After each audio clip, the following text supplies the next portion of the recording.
मतदार असतील, तेव्हा आता सध्याच्या राजकारणामध्ये कोणी कोणाच्या हातात राहत नाही. राजकारण स्वार्थी आणि मतलबी झालेलं आहे.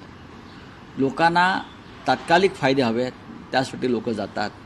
लोकांना आपल्या प्रॉपर्टीज वाचवायच्या, संपत्ती वाचवायची आहे आणि सरकारकडून प्रचंड दबाव भाजपकडून जो असतो केंद्रीय तपास यंत्रणांचा, त्याच्यामुळे भयभीत होऊन लोक जातात.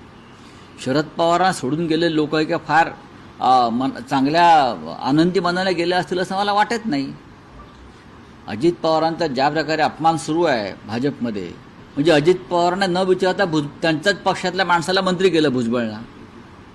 अजित पवारांना झोप पण लागत नसेल या घटनेमुळे, की जे पक्षाचे नेते आहेत, प्रमुख आहेत अजित पवार, त्या पक्षाचा एक नेता जो त्यांच्या पक्षाचा आमदार आहे, अजित पवारांना न विचारता दिल्लीतून त्यांना मंत्री करण्याचे आदेश येतात.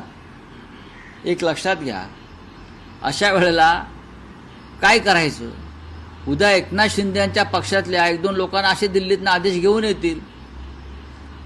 काही लोक त्या प्रयत्नामध्ये आहेत. नाही, हे असं होतंय यामुळे का की शरद पवारांची जी नवी पिढी आहे ती भाजपबरोबर जाण्यास व्याकुळ असल्यानं कदाचित अजित पवारांचं महत्त्व कमी करून या मोठ्या गटाला भाजपबरोबर घेणं. कारण तुम्ही असं म्हणालात की